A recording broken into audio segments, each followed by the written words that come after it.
De acuerdo con la última voluntad de don Ernesto Mendoza, la totalidad de sus bienes pasan a su hijo primogénito, Ricardo Mendoza. El hijo menor, Javier Mendoza, no es mencionado. Javier sintió que el mundo se detenía. Sus manos agarraron los brazos de la silla de cuero en la oficina del notario en Polanco. 5 días después de enterrar a su padre, le estaban informando que no heredaría absolutamente nada.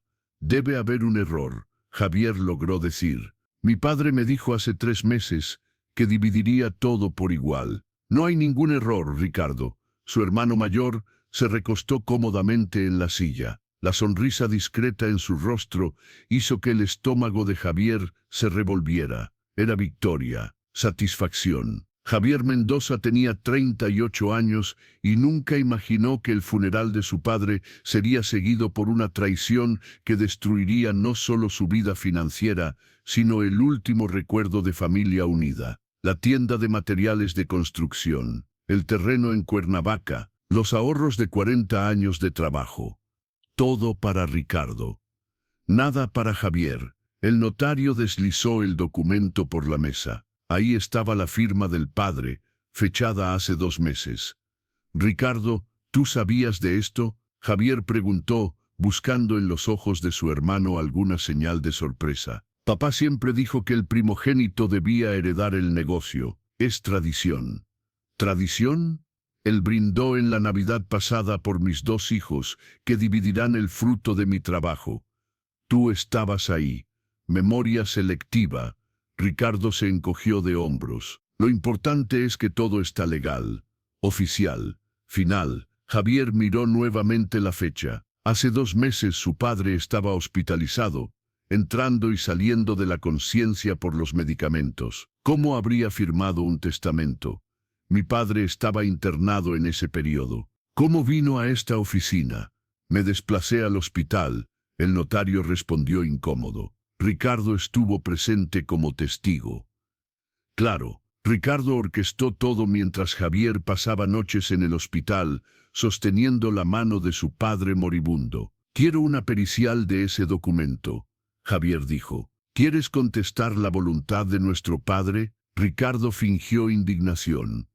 5 días después del funeral, ¿qué tipo de hijo hace eso? Javier se dio cuenta. Ricardo quería una explosión emocional, un escándalo, algo para pintar a Javier como codicioso e inestable. Entonces hizo lo opuesto. Respiró hondo, dobló el documento con calma. Está bien. Si ese era el deseo de nuestro padre, voy a respetarlo. Ricardo parpadeó sorprendido. ¿Está bien? Gracias por su tiempo, señor. Javier extendió la mano al notario y caminó hacia la puerta. Se detuvo en el umbral, volteándose una última vez. Ah, Ricardo, una cosa. ¿Qué? Papá guardaba diarios. Anotaba todo. Decisiones importantes, intenciones sobre el futuro. Dejó que la información flotara en el aire. Me pregunto qué está escrito sobre el testamento. La duda cruzó el rostro de Ricardo por un segundo. No sé de qué hablas, Ricardo dijo, su voz menos confiante.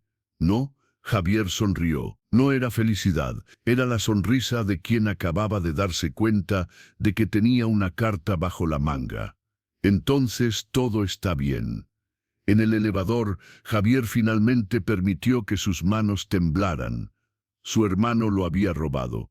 Había falsificado la voluntad del padre. Pero Ricardo había cometido un error fatal, había subestimado completamente a Javier. Porque mientras Ricardo adulaba a abogados, Javier estaba al lado del padre aprendiendo cada detalle del negocio, conociendo a cada empleado leal, sabiendo cada secreto de la familia. Y sí, sabía exactamente dónde el padre guardaba sus diarios personales. Cuando salió al calor de la Ciudad de México, ya no era más una víctima en shock. Era un hombre con una misión. 3 días después de la reunión en la notaría, Javier recibió el primer golpe de la realidad. Una carta del banco, informándole que su cuenta conjunta con el padre había sido congelada y los fondos transferidos al único heredero legal. Ricardo no había perdido tiempo. Javier estaba en su modesto departamento en Narvarte, cuando llegó la segunda notificación. La tienda de materiales de construcción, donde había trabajado al lado del padre durante 15 años, donde conocía a cada proveedor, a cada cliente fiel. Ahora tenía nuevo propietario, Ricardo Mendoza, y peor, Javier estaba siendo relevado de sus funciones con efecto inmediato. Reestructuración administrativa, decía el comunicado en lenguaje corporativo frío. Javier sostuvo el papel con manos temblando de rabia. No era solo robo, era borrado. Ricardo estaba eliminando hasta su presencia, como si 15 años de trabajo nunca hubieran existido. Llamó a la tienda. Rosalía, la secretaria que trabajaba con el padre desde hacía 20 años, contestó con voz tensa. Javier, gracias a Dios, ella susurró. Ricardo está aquí diciendo que nunca más debes pisar la empresa. Puso seguridad en la puerta. Están retirando tus cosas de la oficina en este momento. Mis cosas, fotos, documentos personales. Están tirando todo en cajas. Pausa. Javier también mandó cambiar las cerraduras de la casa de don Ernesto. Dijo que es propiedad suya ahora. La casa donde Javier había crecido, donde su madre, fallecida hacía 10 años, había plantado rosas en el jardín, donde su padre había pasado los últimos días de vida. Ricardo estaba tomando todo. Esa noche, Javier fue hasta la casa familiar en San Ángel. Un guardia de seguridad bloqueaba la entrada del portón. Lo siento, señor. Órdenes del dueño. Nadie entra sin autorización. Soy hijo de don Ernesto, Javier dijo. Su voz quebrándose. Crecí en esta casa. Lo siento, repitió el guardia, evitando su mirada. Javier se quedó ahí parado observando las ventanas iluminadas de la casa. Veía siluetas moviéndose dentro, muebles siendo reorganizados. Ricardo ya estaba haciendo de ella su residencia. Volvió al auto cuando su celular sonó. Número desconocido. Javier Mendoza, voz de mujer madura. Sí, soy Lucía Sánchez. Trabajé como enfermera particular de su padre en los últimos meses. Ella dudó. Necesito hablar con usted. Sobre el testamento. El corazón de Javier se aceleró. Te escucho. No por teléfono. Mañana, café en la esquina del hospital donde cuidé a don Ernesto. Mediodía. Ahí estaré. Lucía colgó antes de que él pudiera preguntar más. Esa noche Javier no durmió. Abrió la laptop y comenzó a investigar sobre impugnación de testamentos, falsificación de documentos, pericial grafológica. Cada artículo que leía confirmaba, si lograba probar que la firma era falsa, o que el padre estaba incapacitado en el momento de la firma, el testamento sería anulado. Pero necesitaba pruebas. A las 6 de la mañana, fue hasta el único lugar que Ricardo aún no controlaba, un pequeño depósito que el padre mantenía en Coyoacán, donde guardaba documentos antiguos del negocio. Javier tenía la llave. Entre cajas empolvadas de recibos de los años 80, Nento encontró lo que buscaba: 3 cuadernos de cuero café. Los diarios del padre. Abrió el más reciente, manos temblando. La caligrafía familiar de don Ernesto llenó sus ojos de lágrimas. La última entrada era de 4 meses atrás, antes del empeoramiento definitivo del cáncer. Hoy actualicé mi testamento con abogado de confianza. Quedó decidido: 50% para Ricardo, 50% para Javier. Ambos mis hijos merecen por igual. La justicia es lo que importa. Les dije a ambos que cuando yo parta, dividirán todo. Ricardo pareció descontento, pero aceptó. Javier me abrazó. Dijo que era justo. Ese es el hijo que más se parece a mí. Javier leyó y releyó esas líneas. Ahí estaba, de puño y letra del padre. Intención clara, inequívoca. División por igual. 4 meses atrás. El testamento que Ricardo había presentado era de 2 meses atrás. Posterior, cambiando todo para el primogénito. Javier fotografió cada página relevante del diario. Guardó los cuadernos con cuidado y salió del depósito sintiendo, por primera vez en días, algo más allá de dolor. Sintió esperanza y rabia fría, calculada. porque ahora tenía evidencia de que el padre nunca quiso darlo todo a Ricardo, lo que significaba que el testamento presentado era una mentira. Y las mentiras, Javier sabía, eventualmente se derrumban. Al mediodía, Javier estaba en el café frente al hospital. Lucía Sánchez llegó puntualmente, mujer de unos 50 años, cabello recogido, expresión seria. «Gracias por venir», Javier dijo. Ella se sentó, mirando alrededor antes de hablar. «Cuidé a su padre durante 3 meses. Él hablaba mucho de usted. Decía que era su hijo más parecido a él, trabajador, honesto. Él también hablaba de Ricardo».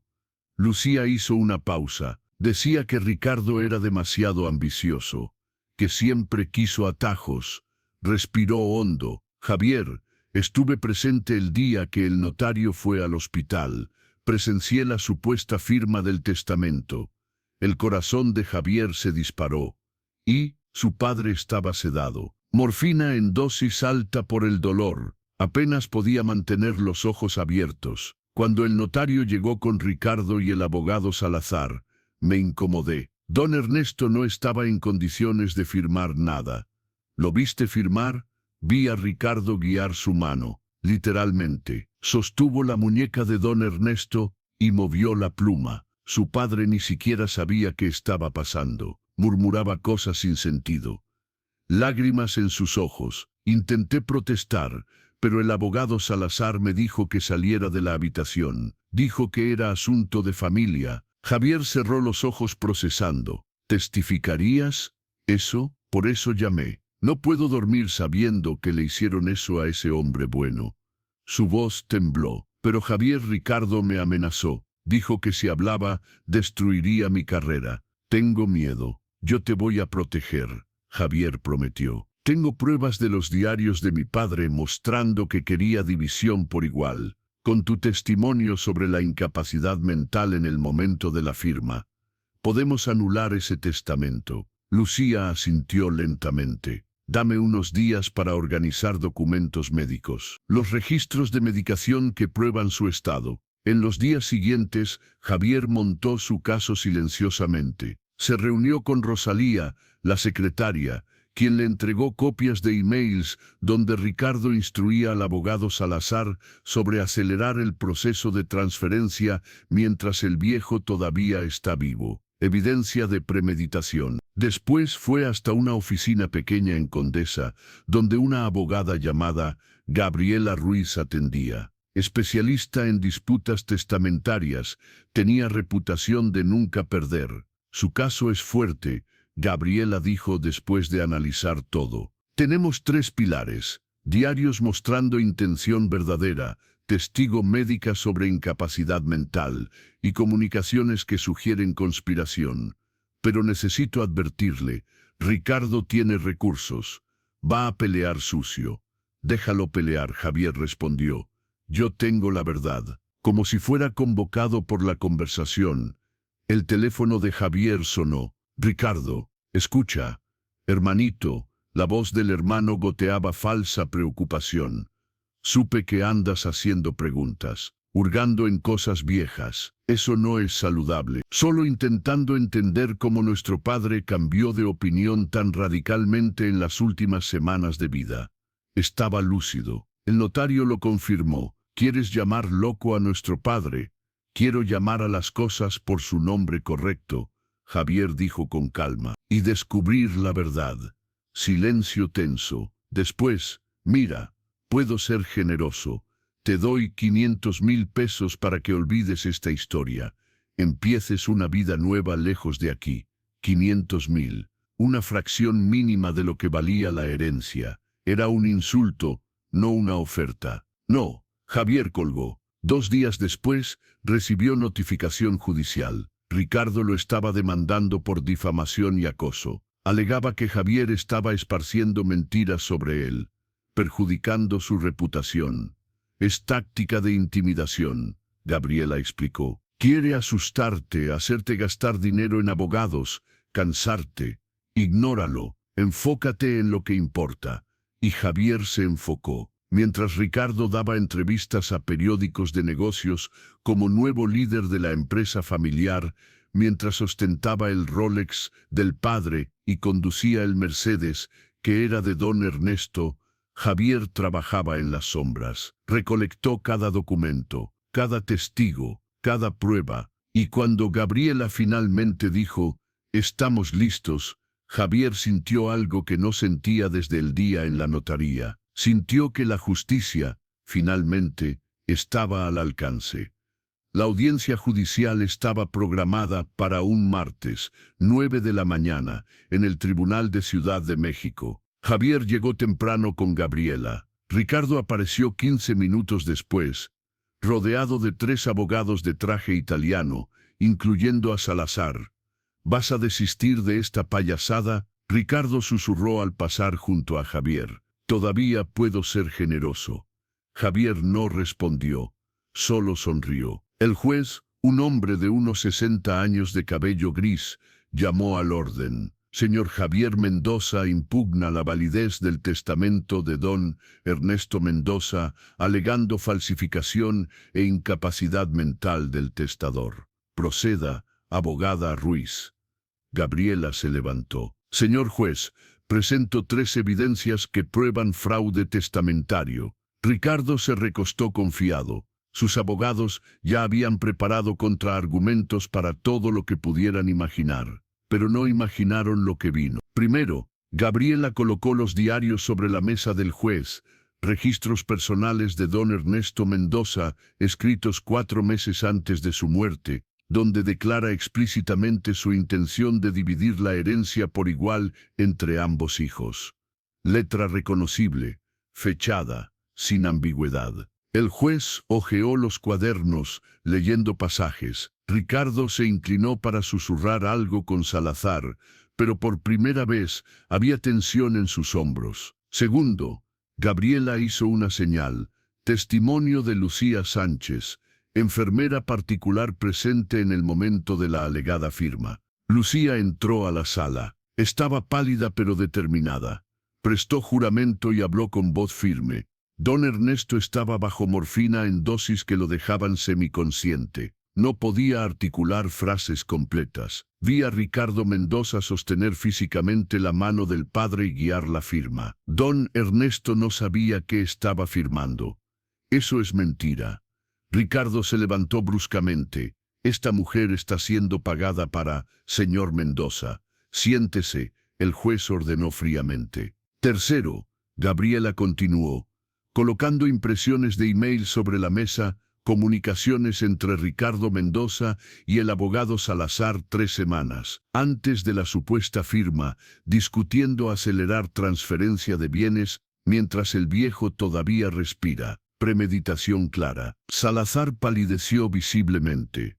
Ricardo intentó mantener la compostura, pero sus manos temblaban. Además, Gabriela produjo un sobresellado, pericial grafológica independiente, comparando la firma del testamento impugnado con firmas auténticas de don Ernesto. Conclusión. Firma del testamento muestra temblor guiado, consistente con mano siendo controlada por tercero. El silencio en la sala era absoluto. El juez estudió cada documento meticulosamente. 5 minutos. 10. Ricardo sudaba visiblemente. ¿Hay algo más?, el juez preguntó a Gabriela. Sí, señor. Registros médicos del hospital confirmando que don Ernesto estaba bajo sedación pesada en el momento exacto de la firma. Legalmente incapaz de consentir cualquier documento. El juez se volteó hacia los abogados de Ricardo. ¿La defensa desea responder? Salazar se levantó, pero por primera vez no tenía palabras preparadas. Señor juez, el notario certificó la capacidad de don Ernesto. El notario, Gabriela, interrumpió, que es amigo personal de Ricardo Mendoza desde hace 15 años, que juega golf con él semanalmente, que recibió regalos sustanciales en los últimos meses. Tengo registros bancarios. Ricardo finalmente explotó. Esto es absurdo. Mi padre me eligió. Yo soy el primogénito.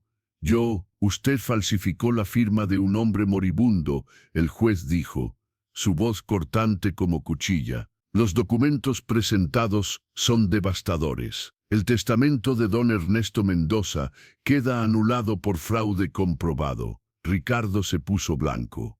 No puede. Además, el juez continuó, ordeno investigación criminal por falsificación de documento público. Señor Ricardo Mendoza está bajo investigación. La sala explotó en murmullos. Ricardo miró a Javier, pánico absoluto en sus ojos, toda arrogancia evaporada, toda confianza destruida. Javier encontró su mirada y dijo suavemente, papá decía que los atajos siempre cobran su precio. Debiste haberlo escuchado. Afuera del tribunal, reporteros rodearon a Ricardo gritando preguntas. Él empujó cámaras y huyó hacia el auto. Javier se quedó parado en la escalinata, respirando aire libre por primera vez en meses. La justicia no solo se había hecho, había sido servida con cada evidencia que Ricardo pensó que nunca sería descubierta. 3 meses después de la audiencia, Javier estaba en la oficina que había sido de su padre, en la tienda de materiales de construcción, no como visitante, como propietario legítimo del 50% del patrimonio familiar. El testamento verdadero, aquel que el padre había hecho con un abogado de confianza 4 meses antes de morir, fue localizado y validado, división por igual, exactamente como don Ernesto siempre quiso. Ricardo ya no estaba ahí. La investigación criminal había avanzado rápidamente. La pericial confirmó que la firma del testamento falso había sido guiada artificialmente. Lucía testificó formalmente sobre el estado de incapacidad del padre. Los emails entre Ricardo y Salazar revelaron una conspiración detallada. Ricardo fue condenado a 4 años de prisión por falsificación de documento y fraude. Salazar perdió su licencia para ejercer como abogado. El notario corrupto enfrentaba su propio proceso, pero la prisión no fue la peor consecuencia para Ricardo. Lo peor fue la vergüenza pública. Los periódicos cubrieron el escándalo, empresario falsifica testamento de su propio padre moribundo. La Asociación de Comerciantes lo expulsó. Los amigos que había cultivado con cenas caras desaparecieron. Su esposa pidió el divorcio. Ricardo lo perdió todo: libertad, reputación, familia, futuro. Javier podría haber sentido satisfacción cruel, pero cuando visitó a Ricardo en prisión una única vez, 3 meses después de la sentencia, solo sintió tristeza. ¿Por qué? Javier preguntó a través del vidrio. Teníamos suficiente. Papá iba a dividir todo. ¿Por qué arriesgaste tanto? Ricardo, delgado y envejecido en uniforme naranja, tardó en responder. Porque nunca fue por el dinero. Era sobre ser el elegido, el favorito. Probar que yo valía más. Lágrimas en sus ojos. Y perdí todo intentando probar algo que no necesitaba ser probado. Javier no respondió. Solo asintió y se fue. Hoy, la empresa prospera bajo nueva gestión compartida. Javier cuida de las operaciones, honrando el legado del padre. Recontrató a todos los empleados que Ricardo había despedido. Rosalía volvió como gerente administrativa. La tienda expandió a 2 sucursales. Lucía Sánchez recibió una recompensa financiera por su valentía. Gabriela Ruiz ganó reputación como la abogada que enfrenta a los poderosos. Y Javier enmarcó la última página del diario del padre y la colgó en la oficina. La frase que lee todos los días: la justicia es lo que importa. Ambos mis hijos merecen por igual. No fue solo sobre la herencia, fue sobre honrar la memoria de un hombre bueno que creía en hacer lo correcto y garantizar que las mentiras, por más bien construidas que estén, nunca superen a la verdad. Ricardo intentó robar no solo dinero, sino también la dignidad de su padre y la historia de la familia. Pensó que documentos falsos y notarios corruptos vencerían. Olvidó que el papel miente, pero las personas recuerdan. Olvidó que los atajos eventualmente se derrumban. Olvidó que subestimar al hermano callado fue su error fatal. Porque mientras Ricardo construía un castillo de mentiras, Javier construía un caso de verdades. Y las verdades, por más que demoren, siempre salen a la luz. Si alguna vez enfrentaste una traición familiar o una injusticia que parecía invencible, debes saber la documentación vence a la arrogancia, la paciencia vence a la prisa, y la justicia, aunque demore, eventualmente llega para quien tiene el valor de luchar por ella. Deja tu like si esta historia te tocó. Suscríbete al canal para más historias de justicia y venganza inteligente. Y recuerda, nunca subestimes a quien conoce todos tus secretos, porque los secretos, eventualmente, se convierten en evidencias.